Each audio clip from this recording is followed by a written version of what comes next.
Hola, soy Marian. Estás en Sombras que Susurran. Apaga la luz y quédate conmigo hasta el final para escuchar 3 historias de personas que se atrevieron a hablar de lo que otros prefieren olvidar. Comenzamos.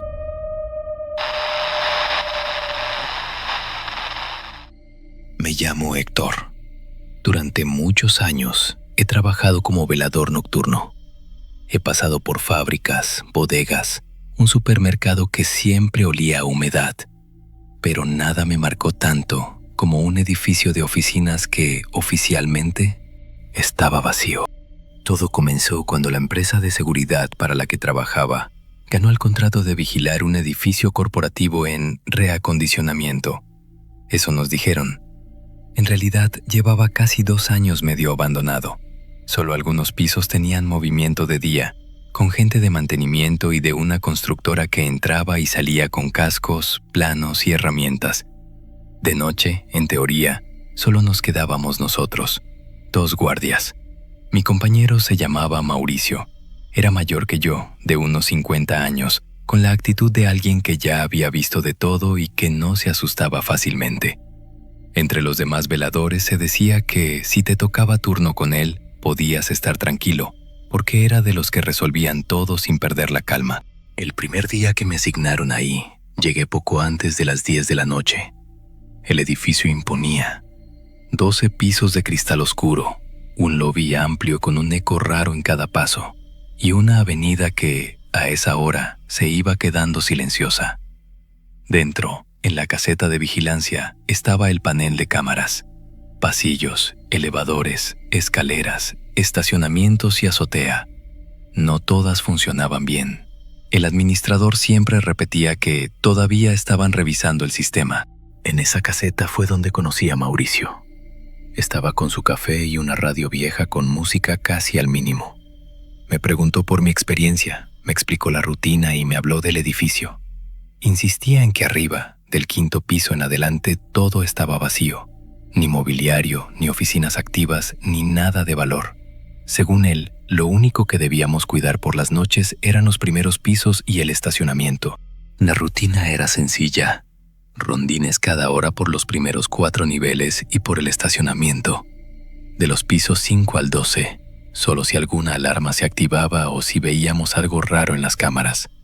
El administrador repetía una y otra vez que arriba no había nada. La primera noche no pasó nada fuera de lo normal. Conocí los pasillos, el lobby, los elevadores que se tardaban más de lo debido, las luces de emergencia que iluminaban de forma extraña las esquinas. Todo olía a polvo viejo mezclado con el limpiador barato que usaban los de aseo. La segunda noche fue distinta. Cerca de las 2 de la mañana estaba yo solo frente a las pantallas. Mauricio descansaba en una silla, con los ojos cerrados, pero ya sabía que podía despertar en cualquier momento si algo llamaba su atención. Yo saltaba de cámara en cámara, revisando por costumbre los mismos puntos, hasta que algo me llamó la vista en el monitor del piso 8. En el pasillo principal de ese piso, donde no debería haber nada, apareció una luz. No era la típica luz de una lámpara o de una puerta abierta. Era un resplandor tenue, suspendido a media altura, que apenas iluminaba un pequeño círculo en el suelo. Estaba demasiado lejos para distinguir qué podía ser, y durante unos segundos pensé que sería algún reflejo o una falla del sistema. Aún así, sentí una incomodidad difícil de explicar. Empecé a revisar otras cámaras del mismo piso.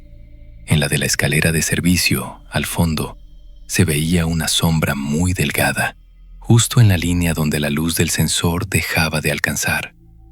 Cuando volví a la cámara del pasillo, la luz seguía ahí, inmóvil. Regresé a la escalera y la sombra ya no estaba. En ese momento, el elevador del lobby se activó solo.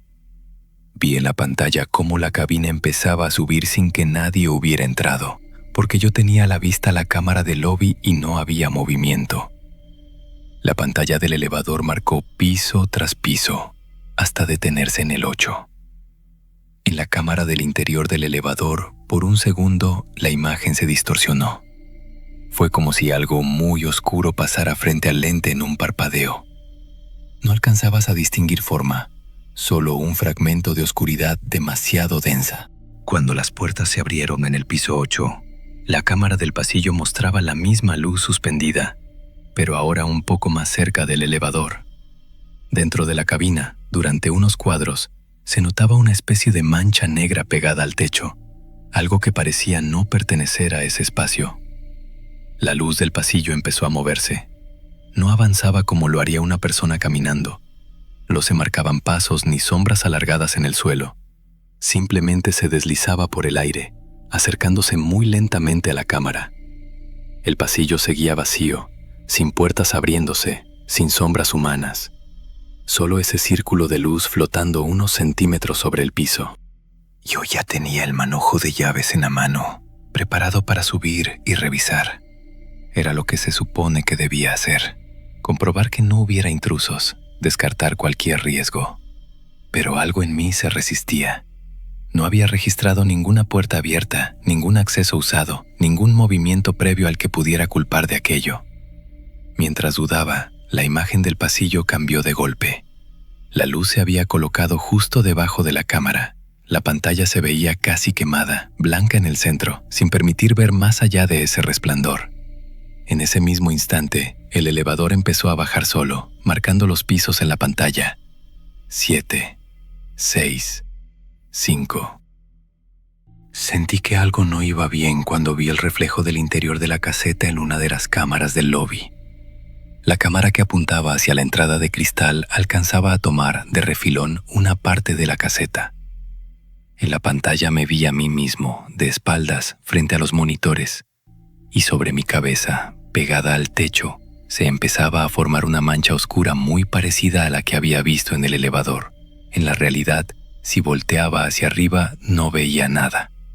Pero en la pantalla esa cosa estaba ahí, ocupando la esquina superior de la caseta, como si algo hubiera bajado con el elevador y ahora se pegara al techo, justo encima de nosotros.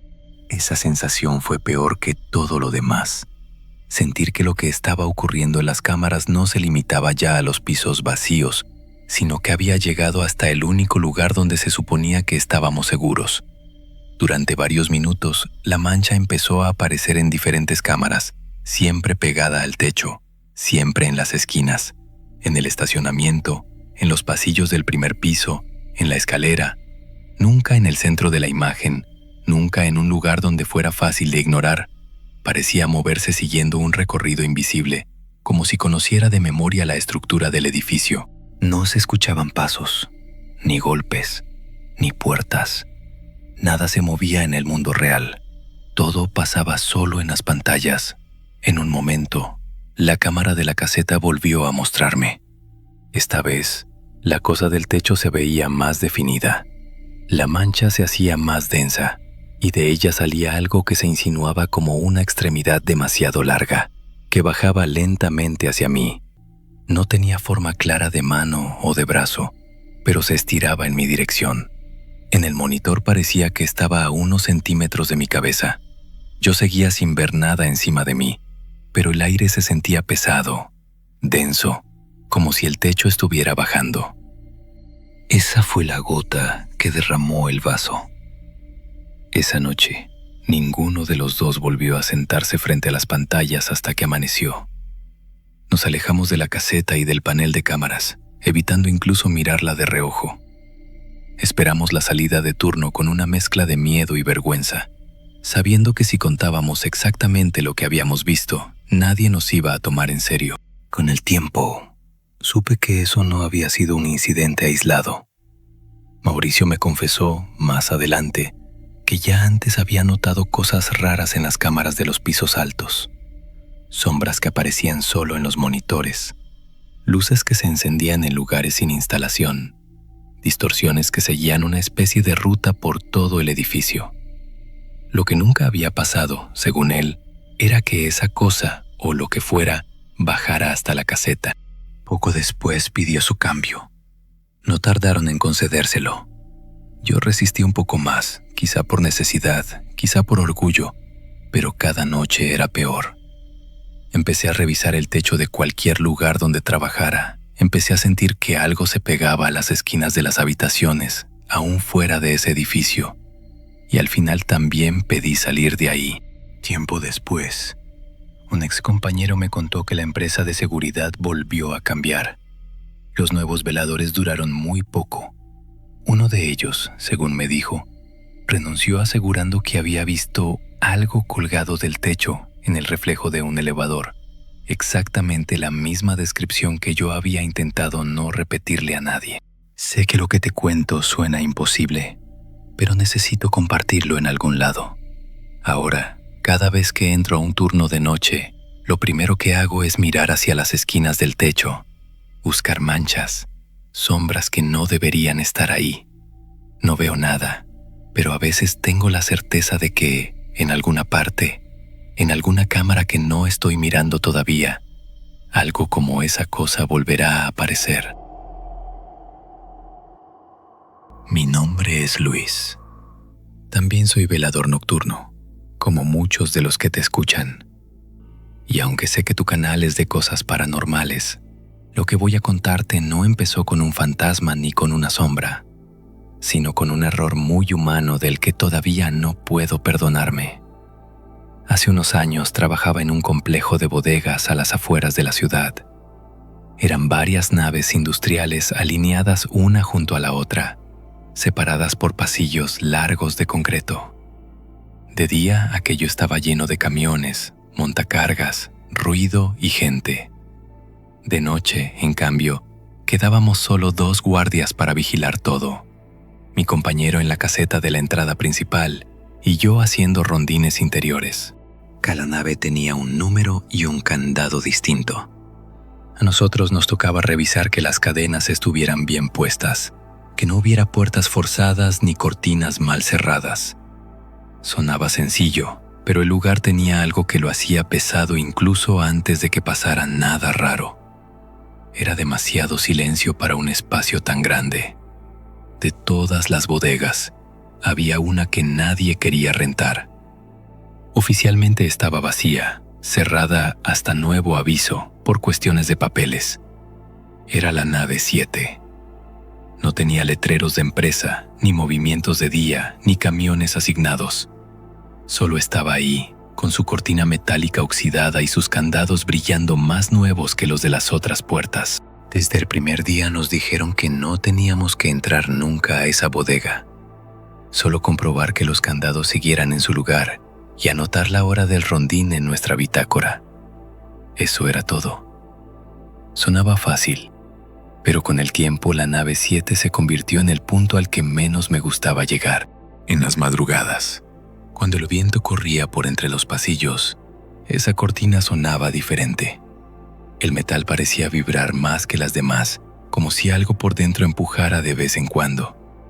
Yo intentaba explicármelo por el eco, por la forma del terreno, por cualquier cosa lógica que me viniera a la mente. Pero hubo una noche en la que dejé de buscar explicaciones. Esa noche empezó mal desde el principio. Había tenido problemas en casa, había dormido poco y llegué al turno más cansado de lo normal. Mi compañero en la caseta también estaba de malas porque llevaba horas lidiando con proveedores atrasados. El ambiente en general era de fastidio. A la 1 de la mañana empecé mi ronda de rutina.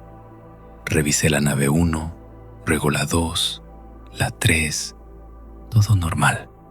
El complejo estaba tan silencioso que se escuchaba el zumbido de las lámparas del estacionamiento y el ruido de mis propias llaves chocando entre sí.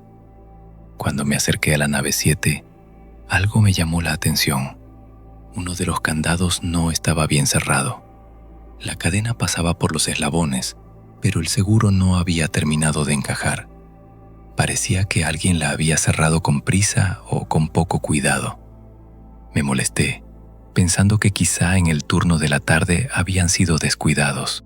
Me acerqué más y sin darme cuenta, dejé que el cansancio decidiera por mí. En lugar de revisar de nuevo la puerta completa, empujé solo un poco la cortina para confirmar que no estuviera abierta. Sentí resistencia. Mi cerebro asumió que todo estaba bien. Volví a asegurar el candado, ahora sí hasta el fondo, y anoté en la bitácora que la bodega estaba cerrada sin novedad. Seguí con mi ruta. Media hora después empecé a escuchar golpes.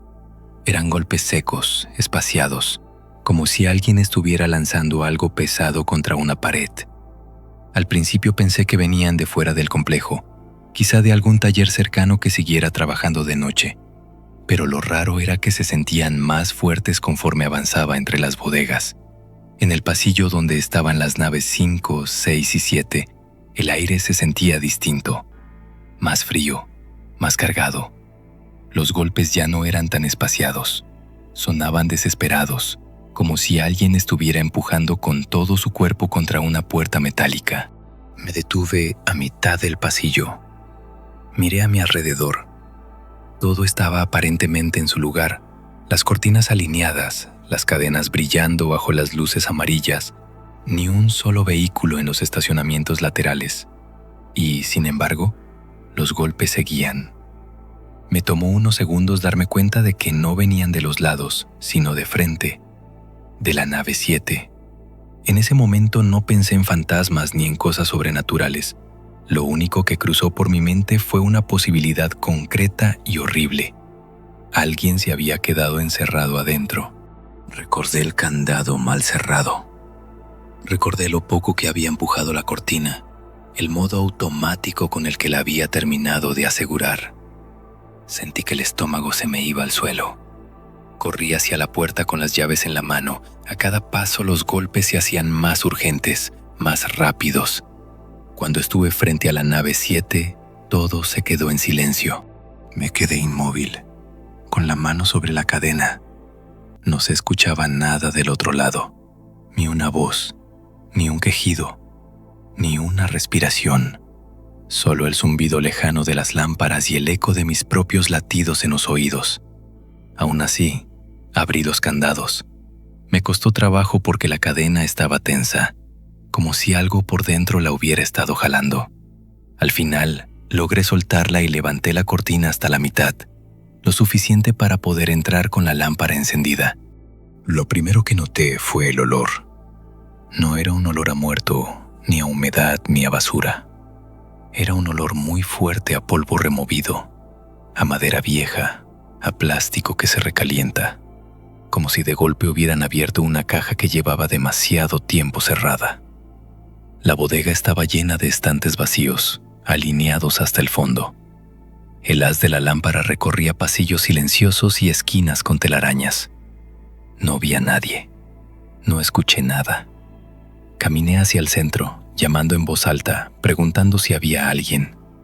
Nadie respondió. Mientras avanzaba, empecé a sentir algo raro en el aire, una especie de presión en el pecho. No era cansancio ni ansiedad. Era como si el ambiente fuera más pesado en ciertos puntos, como si estuviera entrando en una zona donde el aire costaba más trabajo respirarlo. Llegué hasta casi el fondo de la bodega y me detuve frente a una pared de estantes metálicos vacíos. Ahí fue cuando vi las marcas. En una de las columnas, a la altura de un hombre adulto, había señales claras de golpes recientes, abolladuras en el metal, raspaduras brillantes donde la pintura todavía no se opacaba por el polvo. Parecía que alguien había estado pegando ahí con algo contundente, una y otra vez, desde el interior del mismo pasillo en el que yo estaba parado. Sentí las piernas flojas. Empecé a imaginar escenarios. Algún trabajador que se había quedado dormido en la tarde, alguien que había entrado a esconderse, un indigente buscando techo. Cualquiera de esas opciones era terrible, pero al menos era humana. Lo insoportable era otra cosa, el tiempo. Si de verdad alguien había estado golpeando desde hacía rato, ¿cuánto tiempo había pasado entre el momento en que escuché los primeros ruidos y el momento en que al fin me decidí a abrir? ¿Cuánto de ese tiempo se podía considerar mi culpa? Revisé cada esquina, cada pasillo entre estantes, con la lámpara temblando en mi mano. No encontré a nadie, solo marcas en el metal y el eco de mis propios pasos. Cuando salí de la nave 7, volví a bajar la cortina y dejé los candados sin asegurar del todo, para que el supervisor del día pudiera revisar con calma. Regresé a mi rondín como un autómata, sin anotar nada en la bitácora, sin confiar ya en mi propio criterio. A la mañana siguiente llegó la noticia. Uno de los encargados de otra bodega mencionó, casi como quien cuenta un chisme, que un trabajador de la empresa que antes tenía la nave 7 había desaparecido meses atrás. Nunca supieron si se había ido por voluntad propia o si le había pasado algo dentro del complejo. Según ellos, la policía revisó todo y no encontró nada. La empresa dejó la bodega y el lugar quedó abandonado. A partir de esa noche, empecé a escuchar los golpes más seguido. No siempre a la misma hora, no siempre con la misma intensidad, pero 1 o 2 veces por semana, durante el rondín, el sonido regresaba. Golpes secos contra el metal, como si alguien insistiera en que lo abrieran. Pero cada vez que llegaba corriendo, los ruidos se detenían justo antes de que yo estuviera frente a la puerta. Con el tiempo, algo peor comenzó a pasar. Los golpes no solo se escuchaban desde la bodega. De pronto, en mitad del recorrido, sentía vibrar las paredes de las otras naves o los postes de luz, como si aquello se estuviera moviendo por todo el complejo, buscando un lugar por donde salir. Una madrugada, mientras caminaba por el pasillo que daba a la nave 7, sentí claramente un golpe del lado contrario, donde solo había una barda perimetral. El concreto tembló bajo mi mano, pero al asomarme no vi nada. Solo el terreno baldío y la carretera a lo lejos. Esa fue la última noche que trabajé allí. Empecé a enfermarme. Dejé de dormir bien. Soñaba que estaba encerrado, que golpeaba puertas metálicas y nadie acudía. En el sueño no sabía si yo era el que pedía ayuda o el que se quedaba afuera, dudando en abrir. Me despertaba con la sensación de tener sangre en los nudillos, aunque mis manos estuvieran intactas. Cuando finalmente renuncié, lo hice sin dar muchos detalles. Dije que el lugar me quedaba lejos, que había encontrado algo mejor. No quería contar lo que escuchaba, ni las marcas en los estantes porque, incluso ahora, sigo sin estar seguro de qué fue real y qué fue producto de mi culpa. Lo único que sé con certeza es esto. Cada vez que escuchaba esos golpes, recordaba el primer candado mal cerrado, la prisa, el cansancio, la decisión de no revisar bien, de no levantar la cortina por completo. Y aunque muchos dirán que todo fueron ruidos de estructura, dilatación del metal, eco, mi cabeza siempre vuelve a la misma imagen. Alguien, una vez, golpeó con tanta fuerza desde dentro de esa bodega que dejó marcas nuevas en el acero. Alguien que, quizá, ya no estaba vivo cuando por fin abrí la puerta. Lo que luego llamamos presencias no son más que los restos de lo que nosotros mismos hicimos mal. Y hay cosas de las que uno no puede huir, aunque cambie de trabajo, de ciudad o de vida. Lo que voy a contarte pasó cuando trabajaba de recepcionista en el turno noche, en un motel de carretera. No era un lugar elegante, ni mucho menos. Era de esos moteles baratos donde se detienen traileros, parejas que no quieren ser vistas, viajeros cansados que no quieren llegar hasta la ciudad. El motel estaba a un lado de la autopista, con un letrero de neón medio fundido y un pequeño lobby donde me pasaba casi toda la noche. Teníamos solo 2 pisos, unas 20 habitaciones y un sistema de cámaras viejo que a veces se congelaba. Mi trabajo era sencillo: recibir a los que llegaban, cobrar, entregar llaves y, de vez en cuando, salir a dar una vuelta rápida por los pasillos. Al principio me gustaba el turno. Había muchas horas muertas en las que podía leer o ver el celular, pero con el tiempo empecé a notar cosas que no tenían sentido. Al principio las tomé como simples errores del sistema, detalles sin importancia. Con los meses se convirtieron en algo que todavía no sé cómo explicar. En el motel, las habitaciones tenían teléfono interno. Casi nadie los usaba, pero servían para que los huéspedes pidieran toallas, comida o preguntaran la hora. Una noche, alrededor de las 3 de la mañana, el teléfono del mostrador empezó a sonar. Miré la pantalla. Era la habitación 12. Respondí con la voz cansada del turno de siempre, pero del otro lado no se escuchó nada.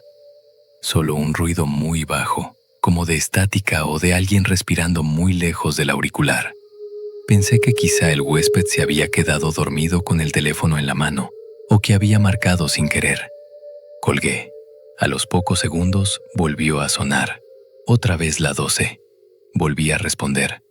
De nuevo, silencio. Esta vez, en lugar de colgar, acerqué un poco más el auricular y presté atención. No escuché palabras, ni sollozos, ni nada claro. Era solo una especie de presencia, como cuando sabes que hay alguien respirando en una habitación aunque no lo veas. Decidí colgar y marcar de regreso a la 12 para preguntar si necesitaban algo. El teléfono sonó varias veces, pero nadie contestó. No le di demasiada importancia hasta que vi la ficha de registro y me di cuenta de que esa noche la habitación 12 no estaba ocupada. En la computadora aparecía como disponible y yo mismo había estado asignando cuartos. Sabía con certeza que nadie se había quedado ahí. Mi primera explicación fue que el sistema se había cruzado, que el número que aparecía en el identificador era otro. Pero cuando revisé el panel de la central telefónica, la luz de la 12 seguía encendida, parpadeando de vez en cuando, como si alguien colgara y descolgara desde dentro. Esa fue la primera noche. A partir de entonces, las llamadas empezaron a repetirse, siempre en la madrugada, casi siempre entre las 2 y las 4 de la mañana. A veces era la habitación 12, otras veces la 18 o la 5. Lo extraño no era solo que, en muchos de esos casos, las habitaciones estuvieran vacías, sino que cuando subía a revisar, encontraba los teléfonos perfectamente colgados, como si nadie los hubiera tocado en horas. Una madrugada, mientras iba por el pasillo del segundo piso, me di cuenta de otra cosa. Algunas puertas tenían la cadena de seguridad puesta desde dentro, en cuartos que yo sabía que estaban desocupados. Tenía la lista de habitaciones libre en el bolsillo, y esas habitaciones no deberían tener a nadie adentro. Me quedé un rato afuera de una de ellas, la 18, con la oreja pegada a la puerta. No se escuchaba nada, ni pasos, ni voces, ni un televisor encendido. Solo el rumor lejano de la autopista y el zumbido de las lámparas del pasillo. Al volver al lobby, miré las cámaras. Una de ellas apuntaba justo al pasillo donde yo acababa de estar. En la pantalla me vi de espaldas, pegado a la puerta de la 18. Fue entonces cuando lo noté.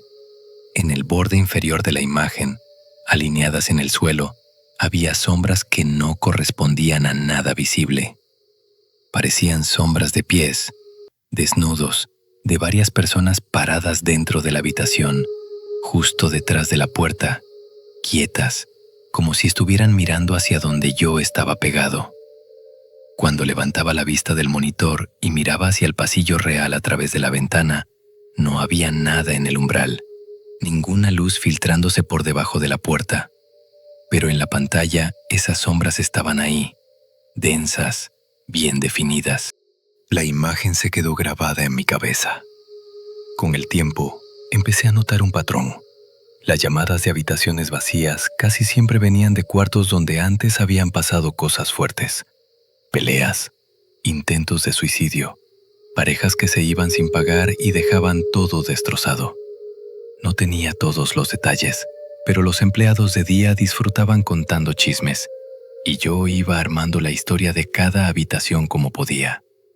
La 12, por ejemplo, era famosa porque ahí una vez encontraron a un hombre inconsciente en el baño, rodeado de botellas. La 18 tenía la mala reputación de ser la de las discusiones, la que siempre devolvía huéspedes con la cara desencajada. La 5 casi siempre estaba vacía porque, según decían, a la gente no le gustaba el ambiente que se sentía al entrar. Yo no veía apariciones claras. No se me cerraban las puertas en la cara ni se movían los muebles delante de mí. Lo mío fue más lento. Una acumulación de detalles que se metieron debajo de mi piel hasta que empecé a dudar incluso de mi propia memoria. Hubo una noche en especial que me hizo pensar que ya no estaba bien. Eran casi las 4 de la mañana. La hora en la que el sueño pesa más. Teníamos solo 3 habitaciones ocupadas, todas en el primer piso. Yo estaba medio dormido sobre el mostrador cuando sonó el timbre de entrada, como si alguien hubiera empujado la puerta del lobby. Me enderecé de golpe, pero la puerta seguía cerrada. No había nadie afuera. Miré las cámaras del estacionamiento, 3 autos, los mismos de siempre. Nada nuevo. Entonces miré hacia la pantalla donde se veían las escaleras y el pasillo del segundo piso. Durante unos segundos, vi a alguien bajar las escaleras. Un hombre de sudadera oscura, la capucha puesta, la cabeza agachada. No se veía su cara. Caminaba despacio hacia el lobby. Volteé instintivamente hacia la puerta, esperando verlo aparecer del otro lado del cristal. Nadie llegó. Cuando regresé la vista a la pantalla, el pasillo estaba vacío. Rebobiné un poco la grabación. El sistema permitía ver los últimos minutos. En la repetición, las escaleras estaban vacías. No había nadie bajando, ninguna capucha, ninguna sombra. Ese fue el momento en que empecé a pensar que quizá el problema no estaba solo en el motel, sino en mi cabeza. Pero justo cuando estaba a punto de convencerme de eso, sonó el teléfono del mostrador. La pantalla marcó una habitación, la 12, otra vez. Esa noche estaba ocupada. Recordaba bien a la pareja que había llegado horas antes, riendo demasiado fuerte. Olía a alcohol.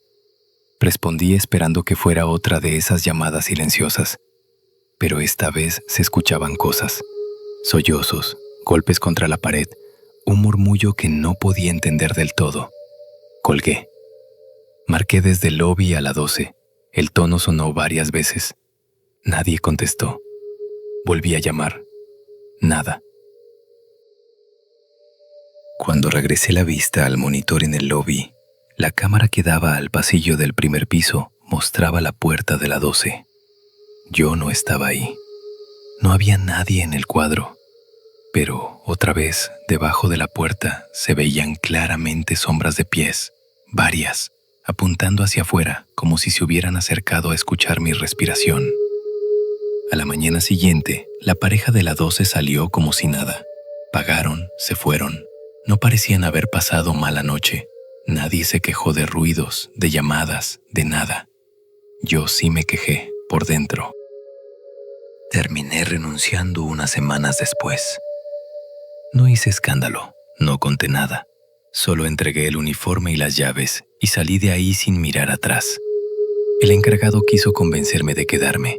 Incluso me ofreció cambiarme al turno de la tarde, pero yo ya había tomado una decisión. No quería volver a estar en ese lobby, frente a esas pantallas, esperando a ver quién bajaba las escaleras esta vez, si es que realmente era alguien. Desde entonces evito esa autopista. Si tengo que viajar por trabajo o para ver a mi familia, busco rutas más largas, doy vueltas absurdas con tal de no pasar frente a ese letrero de neón.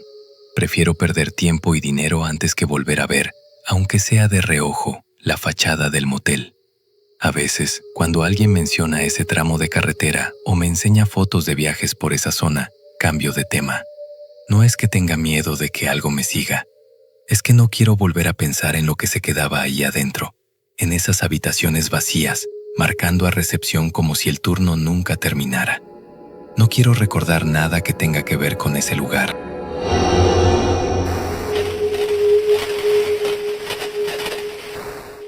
Gracias por acompañarme.